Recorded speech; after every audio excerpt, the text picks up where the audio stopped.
अनबी और तनु खुशी खुशी राठौर इंटरप्राइजेस के उस खास विंग में अपनी नई नौकरी शुरू करने पहुंची थी, जहां अर्जुन राठौर भी मौजूद था, अपनी फाइलों में व्यस्त। वे दोनों एक ही छत के नीचे आ चुके थे, एक दूसरे से अनजान, नियति के अगले खेल का इंतजार करते हुए। अब आगे दिल्ली की तेज रफ्तार जिंदगी में अनबी और तनु ने खुद को ढालना शुरू कर दिया था। राठौर इंटरप्राइजेस में उनका पहला दिन उम्मीदों और उत्सव से भरा हुआ था। अनबी को अभी भी विश्वास नहीं हो रहा था कि वह अपने गांव से निकलकर इतनी बड़ी कंपनी का हिस्सा बन गई है। उसने तुरंत घर फोन किया। माँ, मेरा पहला दिन बहुत अच्छा रहा। दफ्तर बहुत बड़ा है और सब लोग बहुत अच्छे हैं।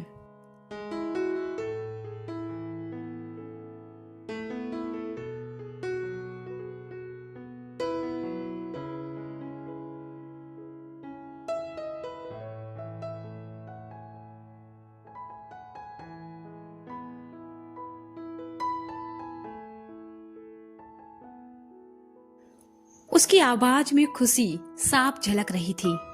रेखा देवी ने उधर से मुस्कुराते हुए कहा, शाबाश मेरी बेटी, हमें तुझ पर गर्व है। अपना ध्यान रखना और मन लगाकर काम करना। धर्मपाल ने फोन पर ही उसे आशीर्वाद दिया। मेरी गुड़िया रानी अब बहुत बड़ी हो गई है। शिवी ने फोन छीन लिया। दीदी, तुम मुझे कब लेने आओगी? तुम्हें याद है ना, तुमने कहा था। अनवी हंस पड़ी। हाँ शिवी, जरूर आऊंगी, बस अभी थोड़ा काम सीख लूं। उस दिन शाम को अनवी और तनु ने अपने छोटे से कमरे में ही अपनी एक पहली जीत का जश्न मनाया। उन्होंने लोकल मिठाई की दुकान से जलेबी खरीदी और अपने सपनों की बात की। अनवी ने सोचा कि यह सिर्फ उसके करियर की शुरुआत है और अब वह डॉक्टर बनने के अपने सपने के लिए पैसे जमा कर सकेगी। उसे नहीं पता था कि यह एक शुरुआत है।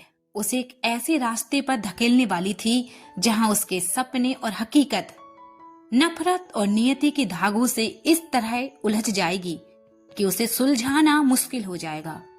यह सिर्फ एक नौकरी नहीं थी, यह उसकी जिंदगी के एक नए अनजाने अध्याय का पहला पन्ना था, जहां उसे अपने सबसे बड़े दुश्मन का सामना करना था। इधर राठौर इंटरप्राइजेस के सबसे ऊपरी फ्लोर पर अर्जुन अपने विशाल कैबिन में बैठा था। उसकी मेज पर दर्जनों फाइलें बिखरी थीं। वह अपने अगले हफ्ते होने वाली एक महत्वपूर्ण व्यापारिक यात्रा की तैयारी कर रहा था, जिसमें उसे जापान और दक्षिण कोरिया जाना था। यह सौदा राठौर साम्राज्य के लिए बहुत महत्वपूर्ण था और अर्जुन इस पर पूरी तरह ध्यान केंद्रित करना चाहता था। उसका मैनेजर मिस्टर कपूर कैबिन में दाखिल हुआ। मिस्टर कपूर एक अनुभवी और शांत स्वभाव के व्यक्ति थे, जो अर्जुन के हर नखरे को संभालना जानते थे। सर, अगले हफ्ते की जापान ट्रिप के लिए सारी व्यवस्थाएं हो चुकी हैं और नए प्रोजेक्ट जेनिथ के लिए हमने एक नई टीम हायर की है। मिस्टर कपूर ने ब्रीफ केस मेज पर रखते हुए कहा। अर्जुन ने बिना सर उठाए कहा, ठीक है, मुझे उस जेनिथ प्रोजेक्ट के लिए एक पर्सनल सेक्रेटरी चाहिए। कोई ऐसा जो स्मार्ट हो, जिसकी अपनी समझ हो और जो बिना किसी झिझक के मुझसे बात कर सके। मुझे ऐसे लोग नहीं चाहिए जो सिर्फ हाँ में हाँ मिलाएं। मिस्टर कपूर ने अपनी डायरी में नोट किया, हमें कुछ अच्छी प्रोफाइल मिली है सर, मैं आपको कुछ शॉर्टलिस्ट किए गए नाम भेजता हूँ। ठीक है, जल्दी भेजो, मुझे इस ट्रिप पर जाने से पहले यह काम करवाना है। अर्जुन ने अपनी आंखें फाइलों पर गड़ा दी। उसे इस बात का बिल्कुल भी अंदाजा नहीं था कि मिस्टर कपूर ने जिन अच्छी प्रोफाइल की बात की थी, उनमें से एक अनवी थी।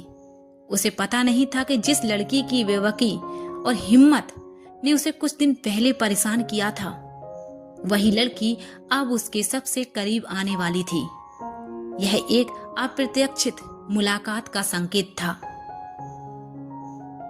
एक ऐसी मुलाकात जो अर्जुन के व्यवस्थित और नियंत्रण जीवन में एक बड़ा तूफान लाने वाली थी। वह अपनी यात्रा की तैयारी कर रहा था, इस बात से बेखबर कि नियति ने उसके लिए एक अलग ही रास्ता तैयार कर रखा था और यह रास्ता उसे सीधे अनवी के सामने लाकर खड़ा करेगा।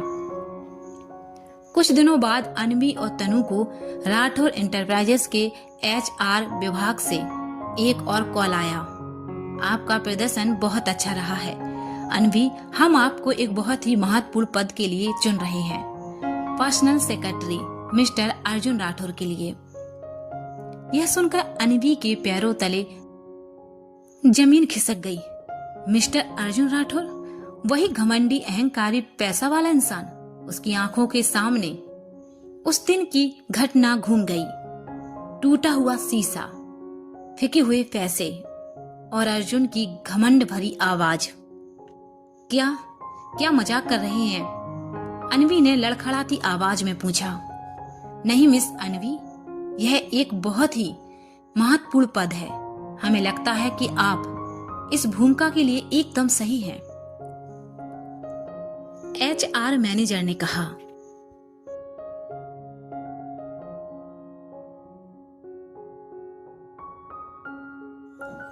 तनु जो अनवी के बगल में खड़ी थी, खुशी से उछल पड़ी। अनवी, ये तो कमाल हो गया, तू सीधे मालिक की पर्सनल सेक्रेटरी बनेगी। अब तो तू रानी बन जाएगी। लेकिन अनवी के चेहरे पर खुशी नहीं बल्कि खौफ था। रानी? वह तो किसी भयानक सपने में फंस गई थी। उसकी जिंदगी का सबसे बड़ा दुश्मन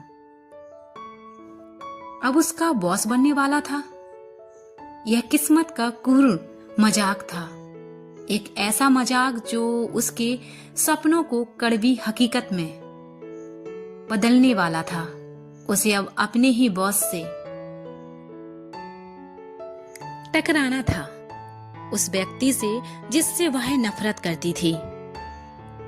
अगले दिन अनवी भारी मन से अर्जुन के कैबिन में पहुंची। दिल की धड़कनें तेज थीं और उसकी हथेलियां पसीने से भीगी थी। उसने धीरे से दरवाजा खोला और अंदर कदम रखा। अर्जुन अपनी कुर्सी पर बैठा था, उसकी पीठ दरवाजे की ओर थी।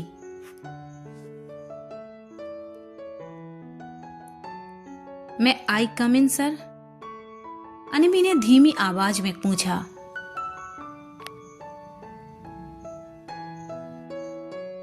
अर्जुन ने बिना मुड़े कहा, यस कम इन। जब वह मुड़ा तो उसकी आंखें अनवी पर पड़ी। एक पल के लिए दोनों ठहर गए। अर्जुन की आंखों में हल्की सी हैरानी और फिर तुरंत गुस्सा छा गया। अनवी का चेहरा भी सफेद पड़ गया। उसकी वही पहचान, वही आवाज, यह वही लड़की थी जिसने उसे चुनौती दी थी। तुम? अर्जुन ने गुस्से से कहा। उसकी आवाज में अफसोस की जगह हैरानी और नफरत थी।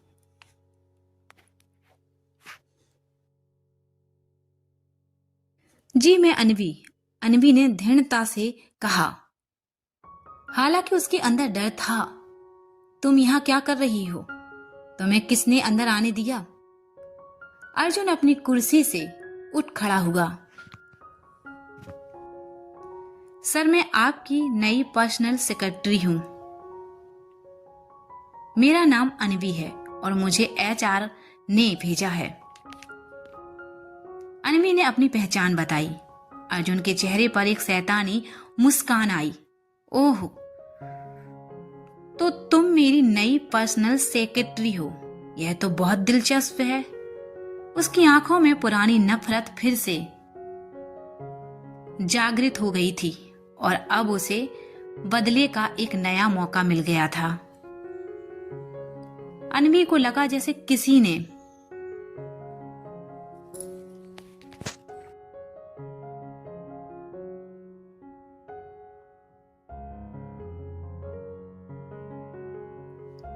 उसके पेट में जोर का मुक्का मारा हो। उसे पता था कि यह मुलाकात सिर्फ एक टकराव की चिंगारी थी और अब यह चिंगारी एक बड़ी आग में बदलने वाली थी। उसके सपनों की नौकरी अब किसी नरक से कम नहीं लग रही थी। अर्जुन के दिमाग में तुरंत एक शैतानी विचार आया। यह उसके लिए सिर्फ बदला नहीं था, बल्कि अन्वी को उसकी औकात दिखाने का एक मौका था।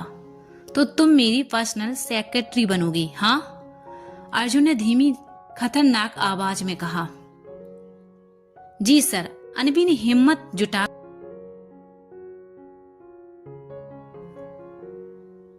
जुटाकर जवाब दिया। बहुत अच्छा, लेकिन तुम्हारी सैलरी? मुझे लगता है कि तुम्हें बिना सैलरी के काम करना होगा, अर्जुन ने मुस्कुराते हुए कहा। उसकी आंखों में चमक थी। अन्वी सन्न रह गई। क्या बिना सैलरी के? हाँ, यह तुम्हारे लिए एक ट्रायल पीरियड होगा। अगर तुमने अपने काम में कोई गलती की या अगर तुम मेरे हिसाब से नहीं चली तो तुम्हें नौकरी से निकाल दिया जाएगा और तुम्हें 1 रुपया भी नहीं दिया जाएगा। और अगर तुम बिना सैलरी के काम नहीं कर सकती तो तुम अभी जा सकती हो। मुझे वैसे भी किसी ऐसे इंसान की जरूरत नहीं है जो सिर्फ पैसों के लिए काम करे, अर्जुन ने कहा। उसकी आवाज में व्यंग था। यह उसके लिए एक खेल था, एक बदला लेने का नया तरीका। अन्वी का दिमाग घूम गया। यह उस पर एक सीधा वार था। वह जानती थी उसे पैसों की सख्त जरूरत है, लेकिन इस तरह से अपमानित होना, उसकी आंखों में आंसू आ गए, पर उसने उन्हें पलक पर झपकते ही पी लिया। उसे अपने परिवार, अपने सपनों और अपनी माँ की उम्मीदों का ख्याल आया। वह बिना पैसों के काम कैसे कर सकती थी, लेकिन अगर वह नौकरी छोड़ देती तो उसके सपने टूट जाते।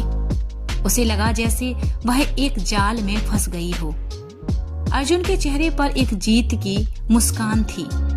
उसे लग रहा था कि उसने अन्वी को अपनी औकात दिखा दी है। अन्वी ने अपनी मुट्ठी मींच ली। यह अहंकार का खेल था और अर्जुन इस खेल को अपनी शर्तों पर खेलना चाहता था। अन्वी को पता था कि यह सिर्फ उसकी नौकरी नहीं, बल्कि उसके मान सम्मान की लड़ाई थी।